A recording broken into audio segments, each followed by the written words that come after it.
I have some really exciting news about food sensitivities. One, they're usually acquired, meaning that you're not born with it. It's not like an allergy where you're going to have anaphylactic shock and it's an issue for the rest of your life.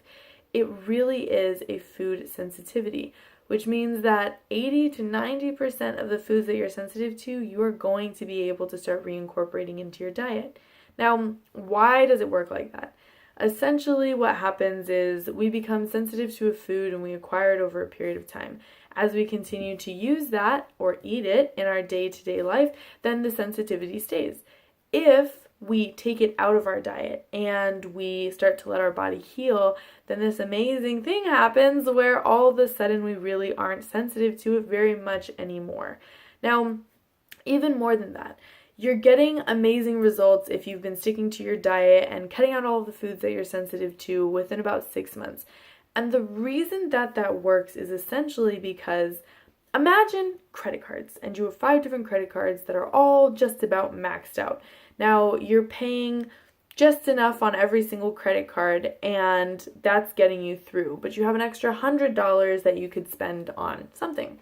Now, if you were to take all of the money that you're using on all of the credit cards down to absolute minimum and you were to just pay off one card as a whole, essentially what happens is that the interest goes away, right? Because now you've paid off this card and all of the money that was going into that, both paying off the card and the interest that you're accruing, can now be split into all these other little cards that you have.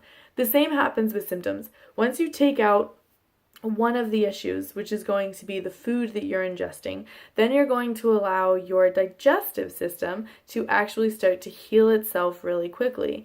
As your digestive system begins to heal itself, then all the other systems can be healed as well because you have more energy that's going from healing your digestive system, which can now be split in between all of your other symptoms.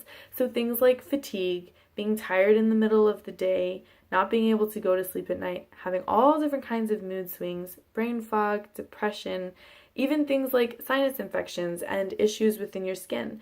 Those can all be healed really quickly simply because you're not ingesting those foods anymore, and all of that credit can go to all of your different symptoms. So the good news is that you're not always going to be sensitive to the foods that you're sensitive to in the first place. And the other great news is that your body as a whole will begin to heal simply because you're taking out the foods that you were sensitive to in the first place.